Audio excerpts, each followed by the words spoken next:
Welcome to the Human Impact Theory, where we are going to explore how simple everyday actions and your choices can profoundly transform your life and the world.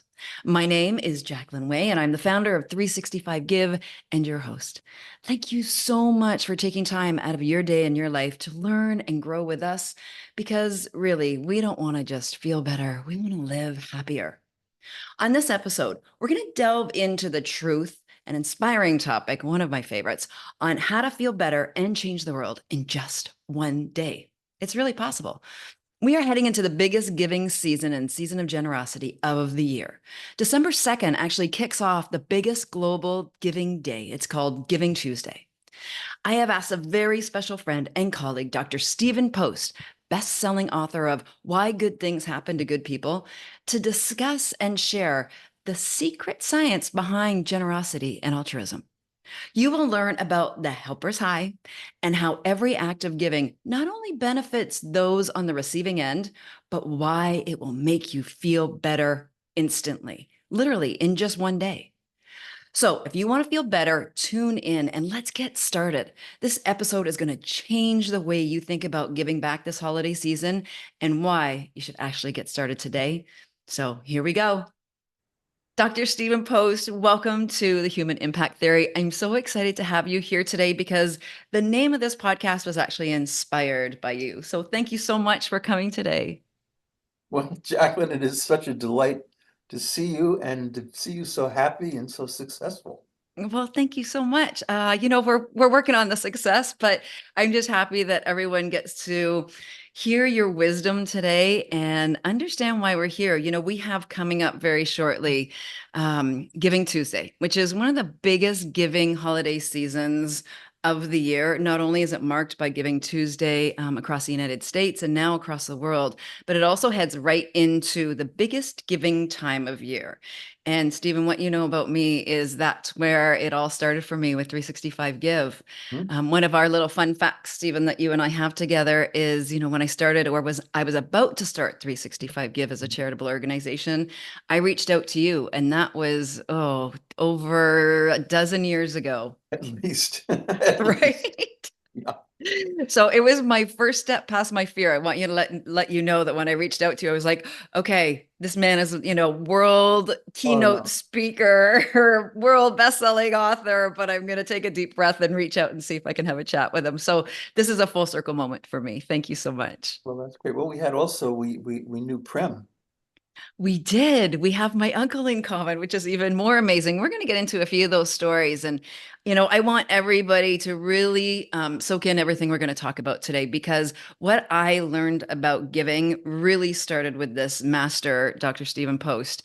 And I really want to start with that whole foundation of giving.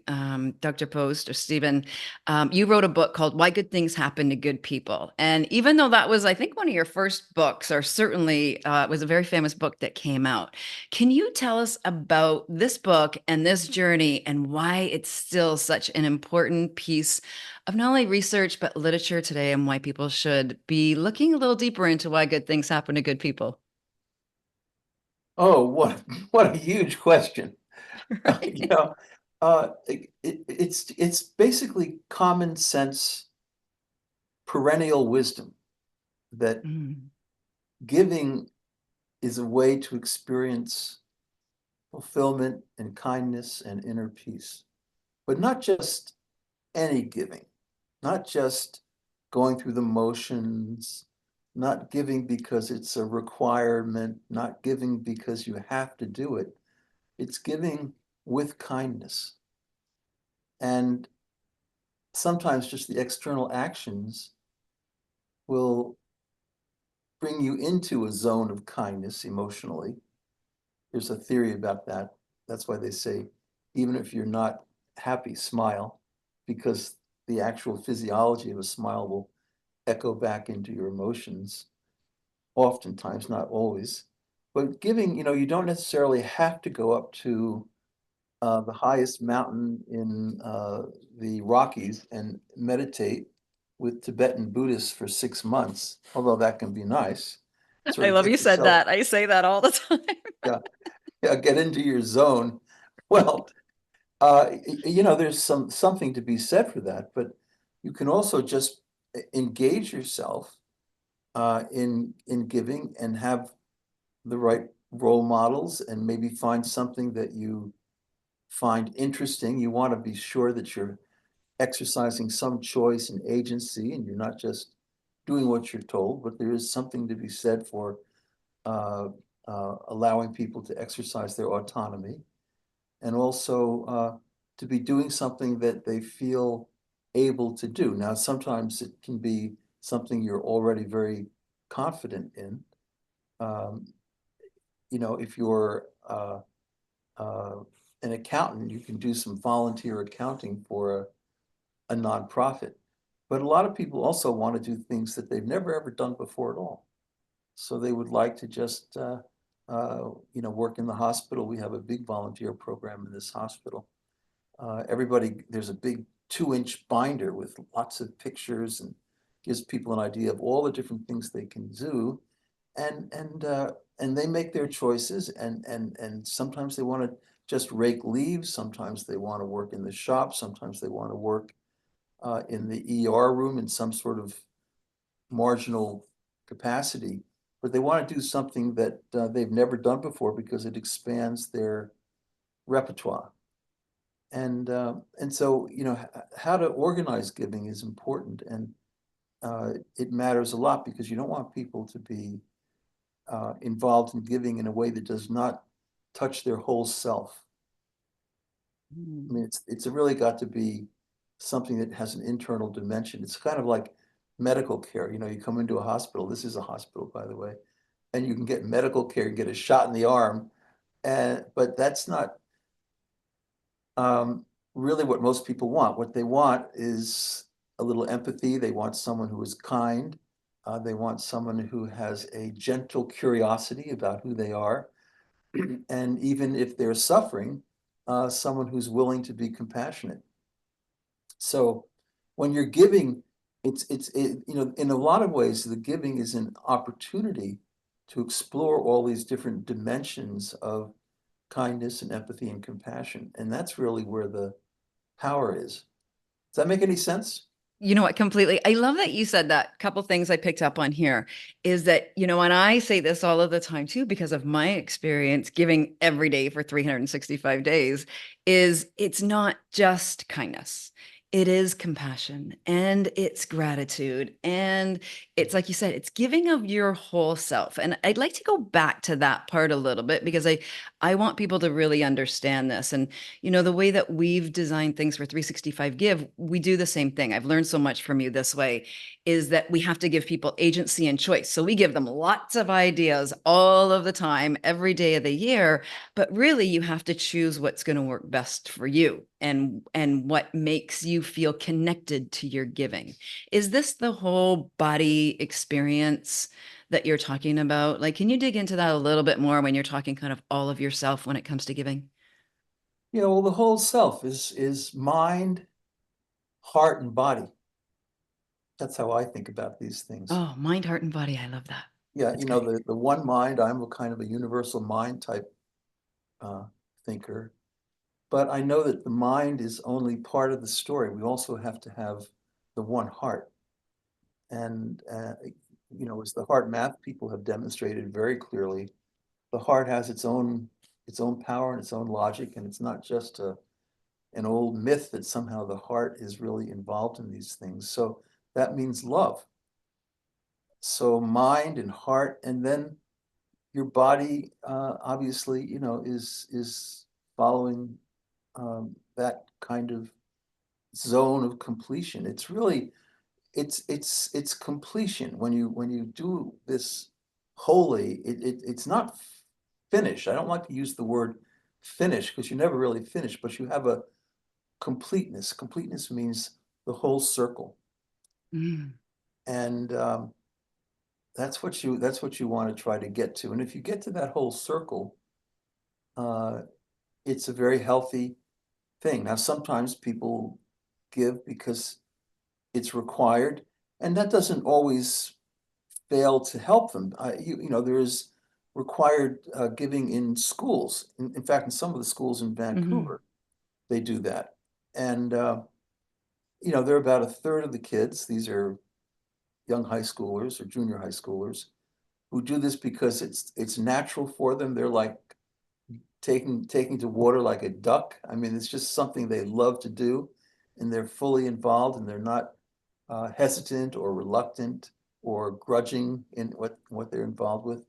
And they just somehow this is in their livelihood. It's how they were raised. It's their DNA. It's a lot of different things.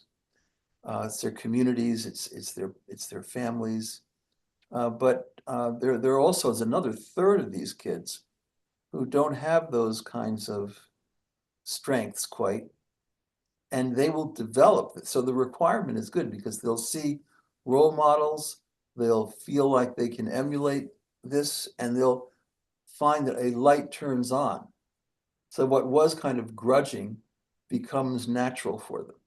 And that's about a third of these kids. And then there's another third who, to be honest, they just don't catch on at this time in their life. Now, maybe later on in their life, maybe when they're in midlife, they'll have some kind of a crisis, hopefully not, but that's how it happens. Sometimes people need to become wounded healers. It's a lot of people I know who are wounded healers who have become ill in some way, shape, or form, and that has sensitized them to things.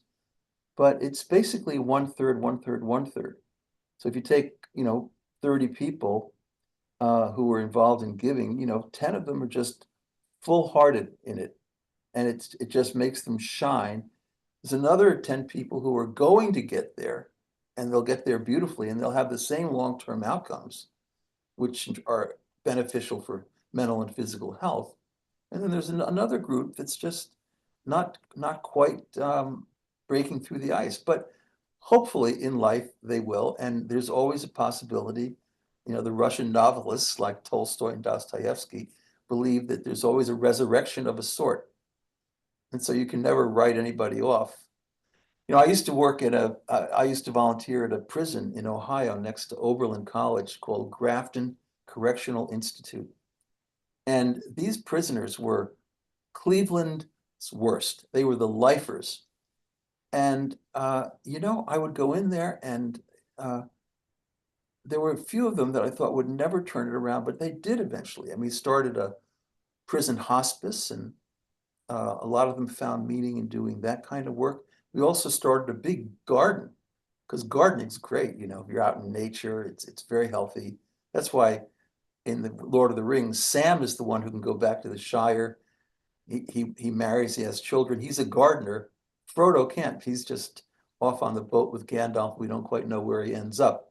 So there's a lot of literature about gardening as a way to come into touch with your soul, and I think that's important. But yeah, for me, that prison was a great experience because they started growing vegetables, and they would spread those out to all the other prisons in Ohio. And they would find great meaning. And even if they had very violent histories for which I had little sympathy, although I could listen to them give their narratives, um, they would come around, and eventually you would wonder, well, do these people really belong in prison?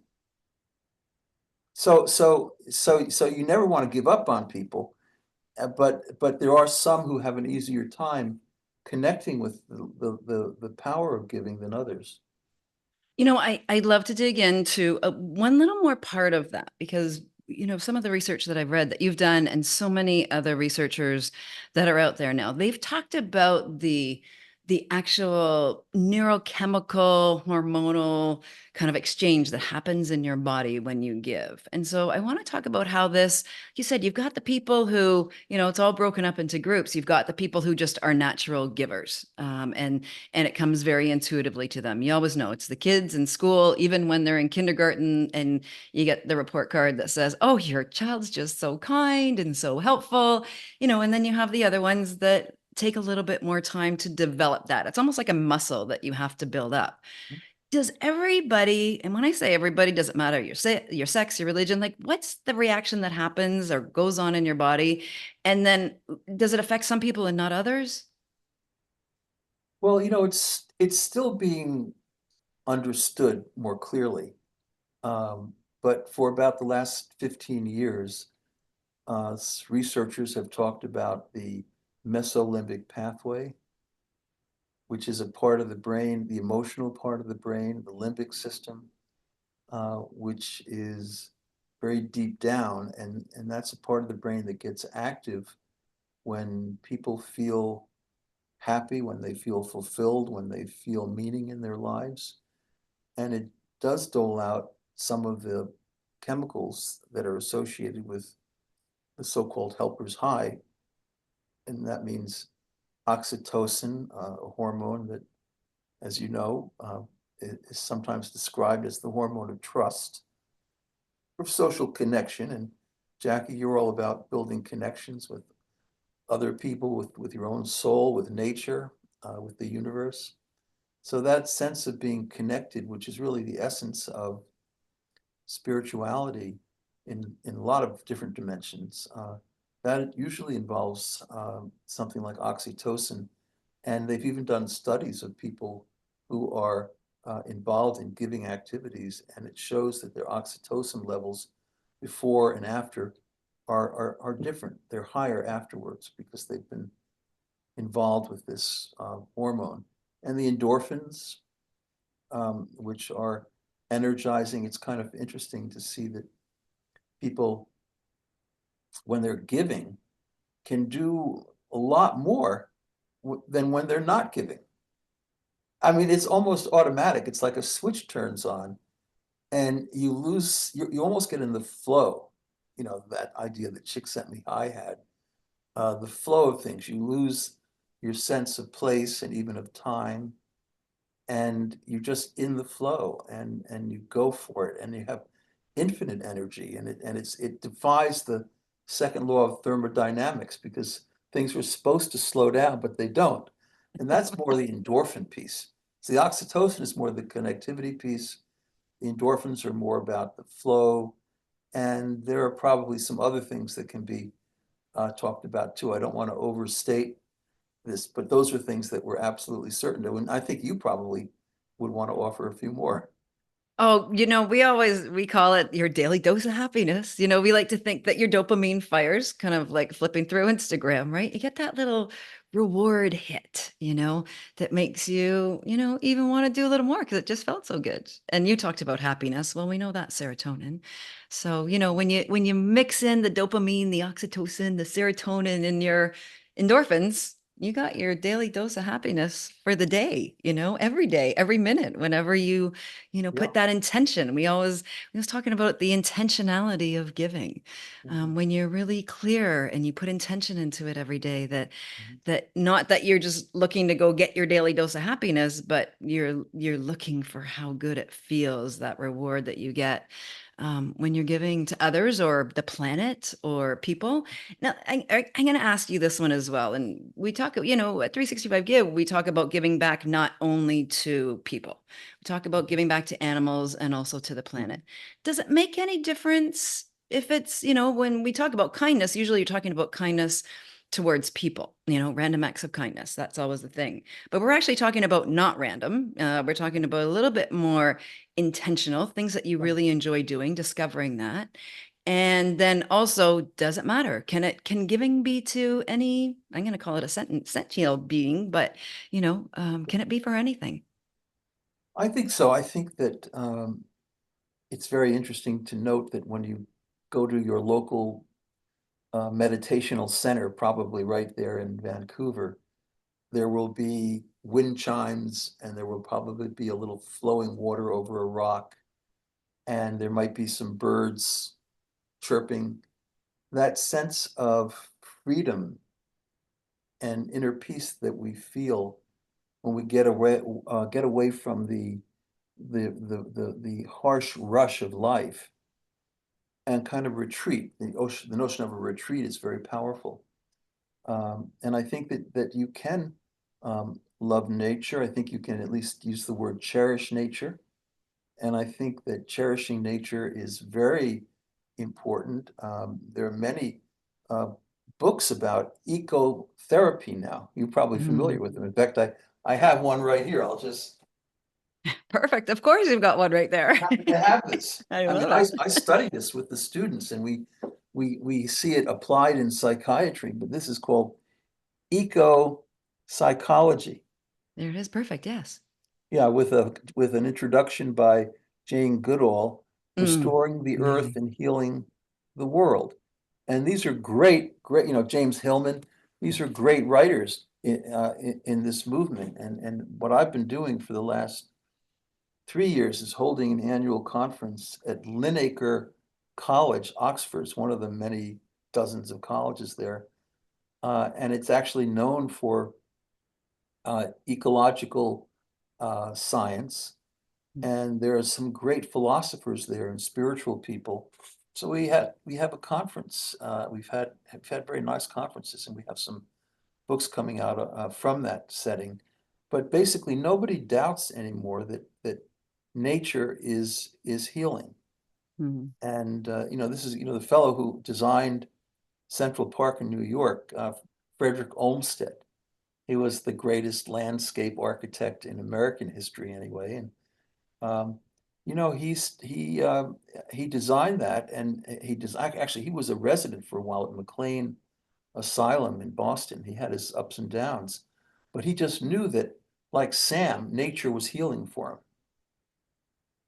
Sam Ganges, look at the end of Voltaire's Candide. Suddenly they've kind of put aside all their abstractions and they're gardening. And there's something about that that's very, very powerful. And the word humility comes from humus, from earth. mm, So there's a tremendous spiritual discipline in being close to the earth, and I think mm.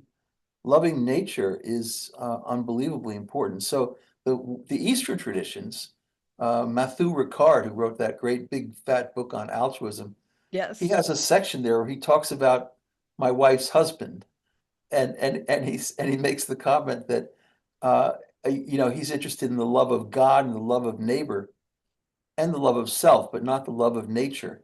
And I think that that is a bias in the Western tradition. We don't do that as well as some of the Eastern traditions do. So we need to improve that, and that's probably Mm, where things need to get going. And so the more we take seriously the love of nature, just the color green, the social psychologists say is a soothing, peaceful color. mm. And So and when and we're giving back to nature, so let's say yeah, picking up garbage on the beach as you're walking along the beach, or you good go to the thing. park, or you plant flowers, or you grow your own garden, all of those is that sense of care and loving of nature as well. When we can Yes. actually say to people, hey, these are some of the things, go, plant a tree, plant some flowers for the bees. These are all the little things that we can do that show that care and love to the planet and to nature as well. I would totally agree, and I think we should always keep that in mind. It's not just volunteering for the Alzheimer's Association, although that Right? kind of thing is very important. Hmm. But what's really nice is to do that in a park.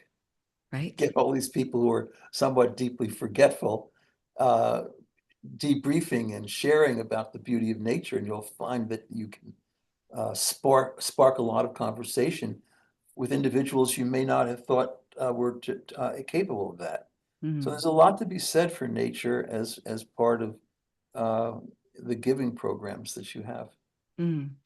One of the things you had talked about a little earlier, and I really heard you say this as we've been talking about it, and you've really been hitting on a lot of the key pillars of well-being as well. Can you tell us some of the research that you've seen that's been out there? I certainly saw some over COVID, where we can actually, they're now looking at how giving reduces stress, reduces anxiety, helps depression. It actually incorporates, you're talking about connection, and how it connects to the pillars of well-being as well, because Yes. these are so much part. We know, mental health days was just Yeah. passed. How can we use giving as almost a tool or strategy in our own life to really make sure we're connecting to those parts of ourselves that we need to take care of? Well, that's another big question. Right? I like But big questions. uh, there's a wonderful movement that is international and now in 30 different countries. It is called social prescribing. Social prescribing. I like that. We're gonna Yeah, write that one down. there's a book by Julia Holt, Holt, Okay. that's been doing very well. We're having her here to do grand rounds, and I think we'll have a lot of psychiatrists available. But you have to remember that, psychiatry began in Canada and in the United States with asylums that were fundamentally, this is the 1880s, huge farms. The six original asylums on the east coast of the US, Philadelphia, Hartford, Connecticut, McLean in Boston, they all had these wonderful rolling hills, and everybody would be out in nature, um, feeding the cows, milking the cows, combing the horses, baling the hay. And they did this with great joy. These were people with severe illnesses. There were no medications around, but they found that this was so meaningful to them. They would involve themselves in nature very heavily. And it worked tremendously. So in Hartford, Connecticut, there's a place called the Institute for Living, which Mm. is one of the original, it was the Connecticut Asylum. And it has a wonderful history and a great track record of helping people by combining the love of nature and the experience of nature with the experience of being part of a community and contributing to the well-being of your peers. Oh, So that's very wow. powerful stuff, and that's how it began. And now it's going. So if your listeners want to see something that's really cool, go to www.hopewell.cc, spelled just like it sounds, hopewell.cc. And that's really a beautiful place. It's something that I've had a little to do with over the years. It was a farm that was sold to a very visionary woman named Clara Rankin. She bought it from the Amish in eastern Ohio near the Pennsylvania border. You have Amish in Canada, We do. And so they sold their 350-acre farm to Clara Rankin, and she started Hopewell because someone she knew very closely had come back from school in Princeton, actually, and had had a schizophrenic episode. And she didn't really have confidence in a lot of the psychiatric approaches, although some of them can be more or less helpful. But she herself is a Christian Scientist. She's 110, by the way. So she's done So all we right can live forever doing and this. live forever. Yeah, just stay away from the doctors. But although psychiatrists do come in from the Cleveland Clinic to Hopewell, and they medicate, it's basically for people with bipolar and schizophrenia. They medicate them, but the use of drugs is about 1/4 of what it would ordinarily be. So they're not heavily dosed because they don't need it, because the whole theory of mental well-being is social and naturalistic. Mm. And they also do positive psychology. So there might be several hundred people there at any one time. They're typically there for maybe 6 months. Um, but they'll have daily small group gatherings of 7 or 8, and they focus on the themes of positive psychology, which, as you know, are kindness, gratitude, wisdom, which is different Compassion. from knowledge, by the way. Mm-hmm. You can be very knowledgeable but not have much wisdom, forgiveness, and it goes on, hope. And they'll talk about one of those themes in a week, and they'll do things that manifest those strengths. Mm. And they'll even keep a journal about it, and they'll debrief. The debriefing is very important. They'll have a week on helping, and they'll then shift to another theme. So they go from theme to theme to theme. And by the time the months are over, they've gone through all these very powerful, positive psychological topics. Mm. And Now, there's a it key does, in there, Stephen. I just want to interrupt you for 1 sec so we don't bypass this.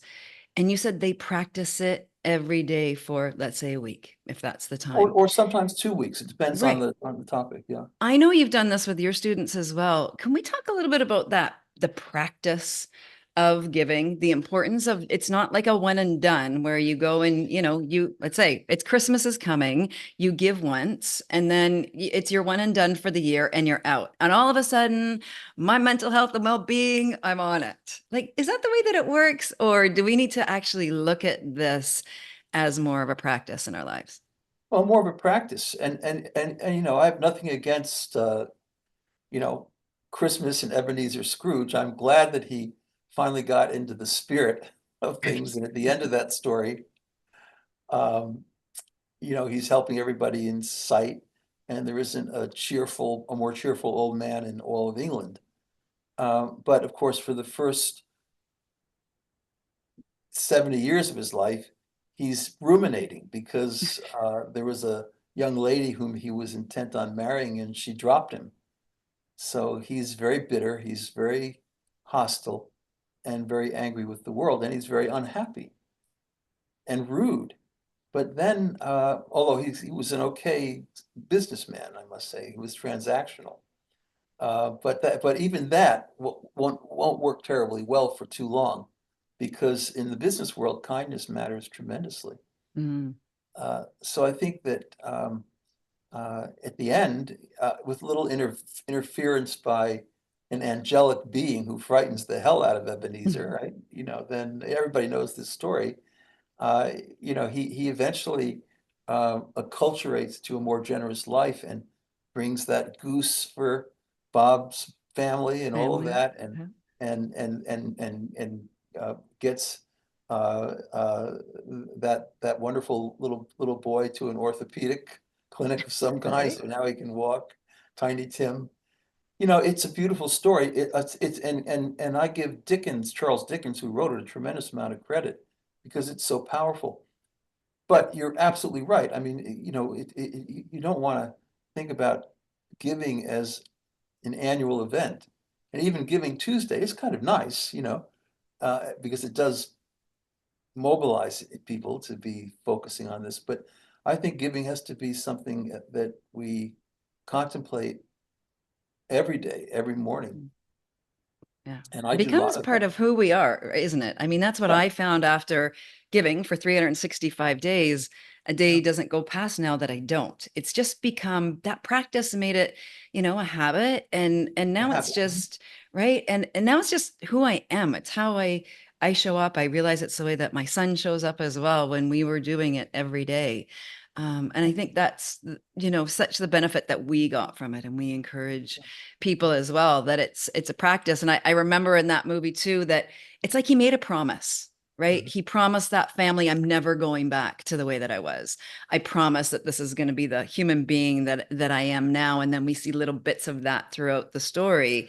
And I think that was the beautiful gift that story gave us is it wasn't just here, I'm giving you your duck for Christmas dinner. He kept going and the spirit of the giving stayed with him. And I think maybe that's part of it as well. I know you have studied and it's part of who you are as well is that spiritual aspect of giving. When we look at religions and our friend Neil Donald Walsh, he talks about this, it runs through, it's kind of the common thread. And I want you to talk about that. I'm going to pull that common thread out of Well, you in a minute, the golden rule that's yeah. through every religion and every culture. It's interesting. People get down on religion sometimes for good reasons. Hmm. Absolutely. But Because this isn't one of them. no, no, but if I mean, Jesus, I'm an Episcopalian. I guess that makes me an American Anglican. He didn't come to start a religion, Yeah. and he didn't have any dogmas. He had his Sermon on the Mount. He spoke about love God, love your neighbor as yourself. I mean, he was a spiritual man, profoundly so, and Mhm. everybody felt that. He was also a healer. It's not until you get a few centuries down the road that people begin fighting over doctrines and dogma.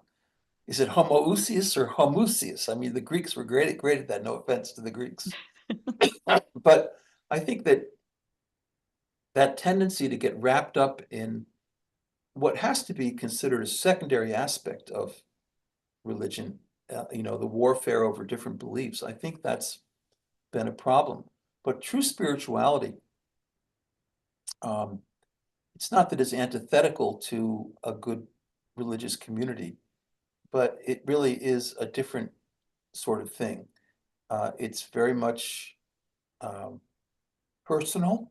It's very much a practice. It's typically meditational and mindful, and I call meditation listening to the divine, and prayer is asking the divine. I don't know if that's fair, um, but I do that every morning. I've done it since I was, you know, 15 or so. I was up in New Hampshire in high school, which I wrote about this in God and Love on Route 80. I'm basically the product of a wonderful community of uh, young people um, in Concord, New Hampshire. We were very much involved with nature. It was a beautiful naturalistic setting.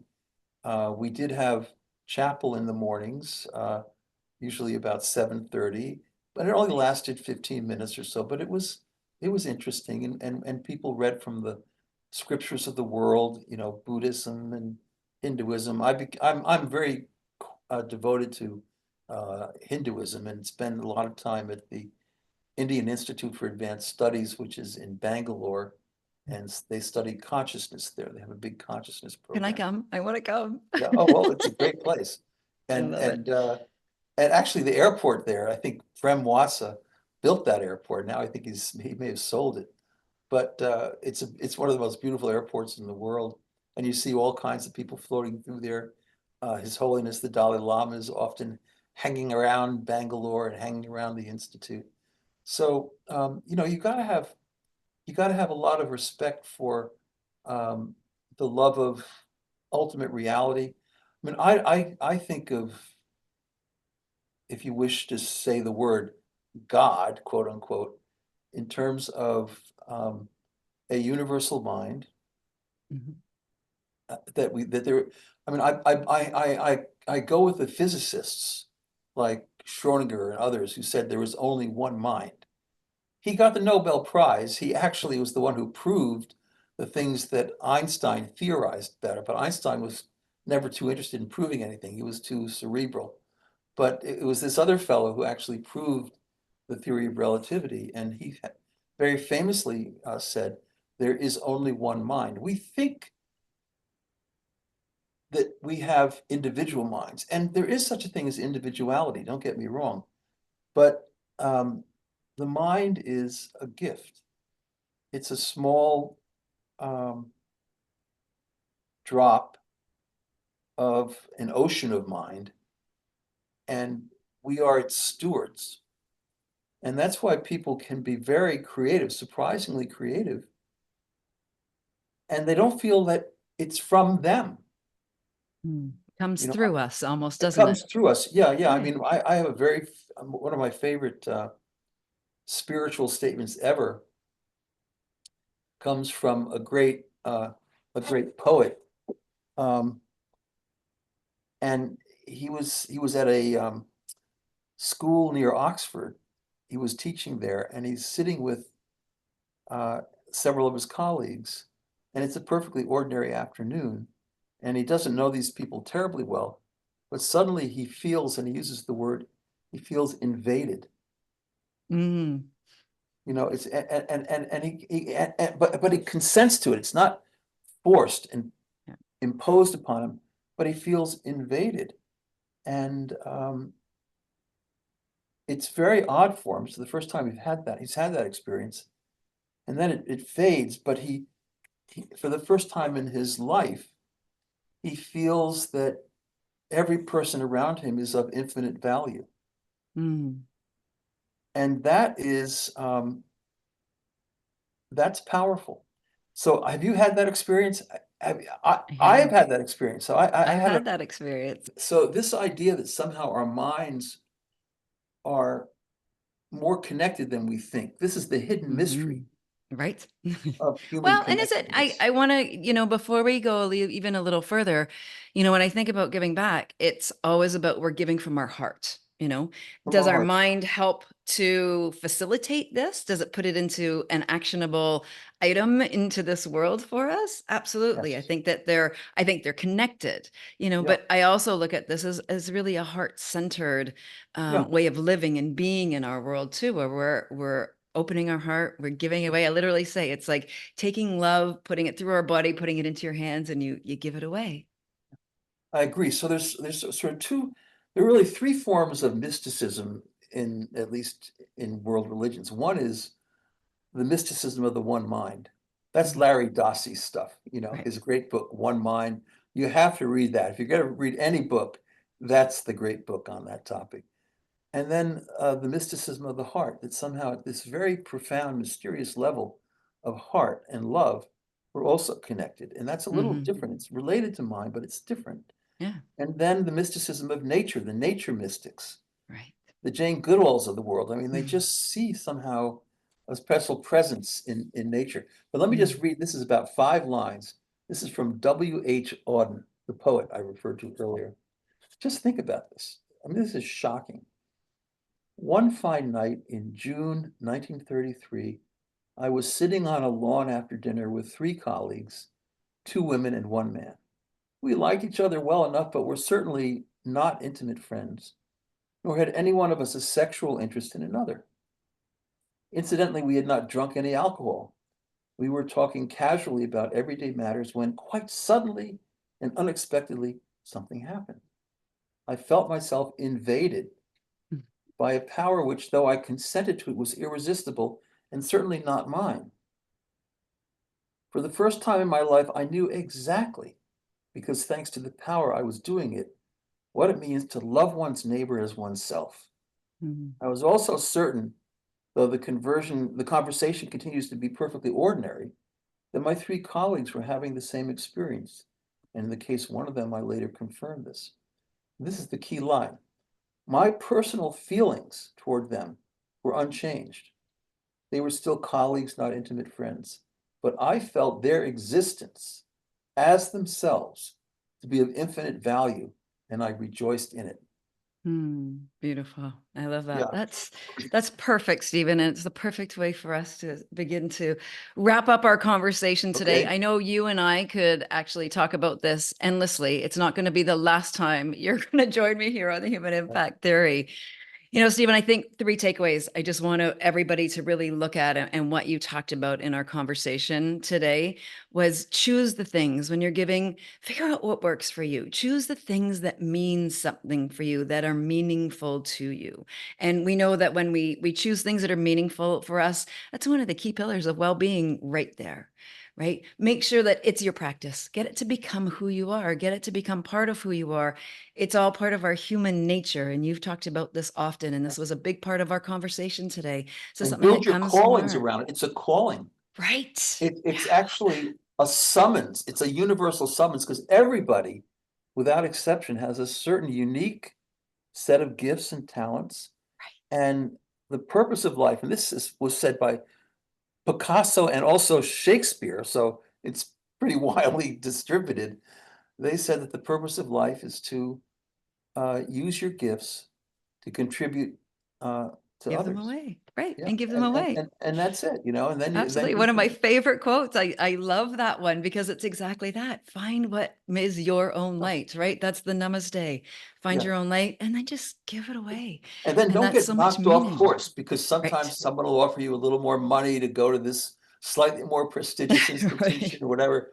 I mean, I've the secret to my life is I've always felt that I was called to be a teacher from a very young age, and I love medicine and empathic healing type experiences. And so I've always hung around medical schools for now, believe it or not, 40 years. Amazing. Chicago, Ann Arbor, But you've Case Western. expanded from there too. Let's not forget the expansion part. You may have stayed on the track of being a teacher and you do it every day, Yeah. but that's also expanded at a And the global Institute, oh scale, yeah, yeah, right? the Institute for Research on Unlimited Love has Right. done nicely, so, and yeah, but there's been a lot of luck on the journey. I mean, Well, I don't feel we like call I, it luck, synchronicity, but synchronicity. things And are always put in our path that are meant to be there, aren't they? yeah, and your job is to respond. Exactly. That's the thing. A Right. lot of life is not making something ex nihilo, but responding to the surprising individuals like yourself who you meet in the path.